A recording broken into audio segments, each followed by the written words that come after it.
Olá pessoal, então vamos para o nosso segundo vídeo, né? A gente falou sobre o processo de corte, tá? É um dos processos que a gente vai estudar. Está dentro dessa parte do processo de estampagem, tá? A gente usa uma ferramenta de corte para estar estampando esse cara aqui, uma pancada, né? Então eu posso fazer esse recorte, eu vou cortar a chapa do lado, fazer furação. Ó, aqui já começa dobras, né? Depois que eu furei e cortei, eu dobro. E eu posso fazer isso de uma forma interessante, porque tem máquinas que fazem isso numa sequência. Primeiro ela corta, faz furo, daqui a pouco ela dobra, dobra, dobra, daqui a pouco ela tira a peça no final. Tá? Ela faz isso sucessivamente, pequenas funções a cada avanço da chapa. Né? A gente sabe de estampagem praticamente contínua, tu vai estampando e vai formando a tua peça. Onde é que vale a pena a gente estar fazendo esse tipo de, digamos assim, de corte para estampagem? Quando eu fabrico sempre a mesma coisa. Como assim? Eu fabrico sempre a mesma caixa, sempre a mesma panela, sempre a mesma pecinha, mesma chapinha, mesmo voltazinho. É sempre a mesma coisa. Sempre ela igual. Tá? Porque se você sempre trabalha com ela igual, você então, né, consegue ter uma ferramenta cara que está sempre batendo, a produção dela aumenta muito. Se então você não trabalha com chapa fina e não tem que fazer tanta peça assim, não vale a pena você construir um ferramental inteiro para fazer algumas peças. Né? É mais fácil você cortar então com outros processos. Aí entra corte jato d'água, corte laser, corte plasma, tá? A oxicorte. A oxicorte sim, a oxicorte a gente pode utilizar para chapa fina, tem uns bicos muito pequenos, mas é, vale a pena quando você tem aquelas cortadoras CNC, né? Tem uns cortadores óticos também que você consegue desenhar, ela sai cortando, você consegue fazer isso ali tudo, tá? Esses cortadores óticos. E isso vale a pena para pouca produção. Você vai fazer 3 peças. Não, você não vai fazer uma ferramenta para cortar 3 peças. Você vai fazer uma ferramenta para cortar muita peça. Sempre tudo igual. E depois nós vamos ver que no processo também de estampagem, ela funciona bem, esse sistema de corte, a própria estampagem em si, para aquela determinada chapa que você projetou, espessura que você projetou.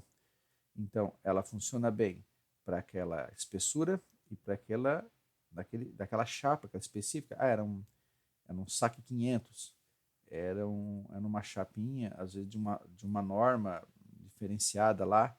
Pois é, era aquela espessura, aquela norma daquela chapa. Se você mudou a espessura, já mudou tudo. Mudou o tipo de material, já mudou o resultado. Pode ser que dê certo, pode ser que não dê certo. Então, vocês olham só a dificuldade. Você vai construir um ferramental praticamente focado em um determinado tipo de aço, ou tipo de alumínio, ou aço inoxidável, seja que for, e determinada espessura. Mudou a espessura, mudou o conjunto. Dependendo do conjunto, vamos dobrar a espessura, você pode estar quebrando todo o ferramental. Queria falar para vocês sobre o dobramento, né? Também, só por cima aqui, só uma imagem da dobra. Dá uma coisa de estampagem, né? O que é o estampo, né? Ó, que o cara faz uma estrutura daquela ali, né? Uma pancada. E a parte de embutimento, né? Que é o torneamento por revolução. Né? Então aqui eu tenho a dobra. Então, estou falando bastante sobre corte. Então vamos depois entrar mais a fundo alguns detalhes aqui. Ó, a dobradeira.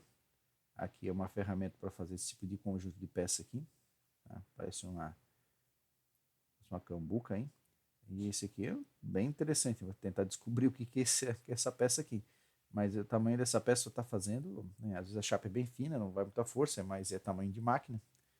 E dá uma dor de cabeça tremenda. Então você trabalha por torno de revolução.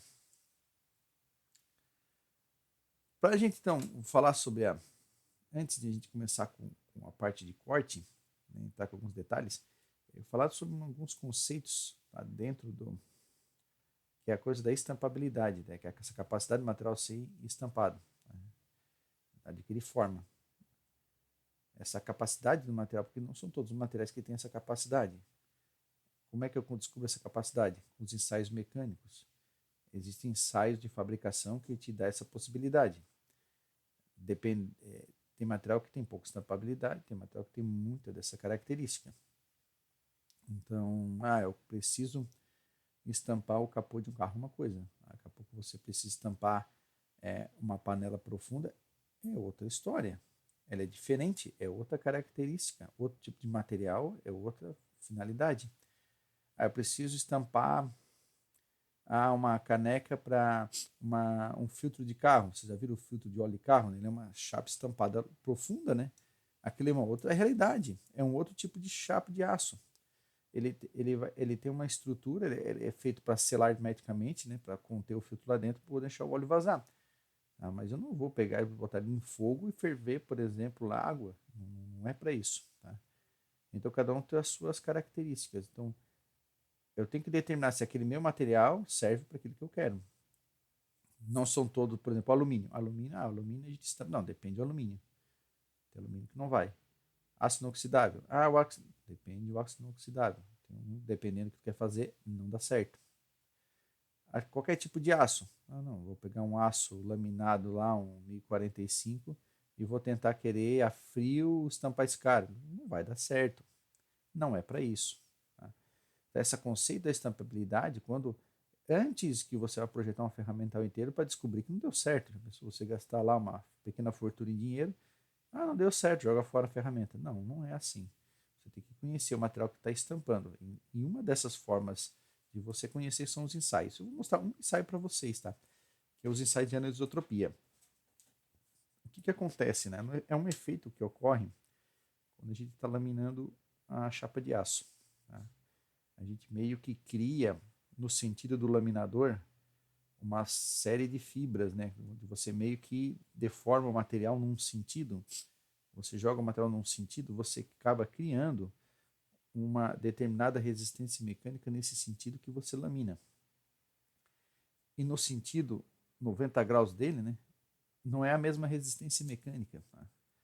Isso acontece para a maioria dos materiais, não são todos, né? 100%, nada é 100% no mundo. Né? Deus não gosta de mesmice, ele sempre gosta de variar um pouquinho. Tá? Então, você laminou a chapa, no sentido laminador uma resistência, no sentido transversal tem outra resistência. Tá? Aqui eu tenho uma imagem nessa questão da chapa, né? Aqui eu tenho a chapa no sentido do laminador, ela está aqui, ó. Tem uma direção do laminador está aqui, quer dizer, ela laminou nesse sentido a chapa. E aí eu tenho a questão da anisotropia, quer dizer, se eu fosse um material isotrópico, não importa o sentido que eu fabricasse, eu teria sempre a mesma resistência mecânica. No caso aqui, se eu trabalhar a 0 graus em relação ao laminador, eu tenho uma resistência mecânica, geralmente ele é maior. Eu tracionar um material que ele alonga mais e tem mais resistência. A 45 graus em relação ao sentido do laminador e a 90 graus em relação ao sentido do laminador. Então, se eu vou estampar, porque dependendo do caso, eu vou estar estampando, por exemplo, uma panela. A panela é redonda, ela é uma caneca. E eu vou estar estampando ela por todo o sentido de giro dela. Então, no sentido laminador, também no sentido 90 graus. Então, eu quero saber se a 90 graus ela vai conseguir resistir àquele processo de dobra que eu vou estar fazendo. Pode ser que não resista. E se não resistir, ele quebra no fundo na estampa. Lá onde você vai estar, ela acaba quebrando e você não tem a peça que você quer. Né?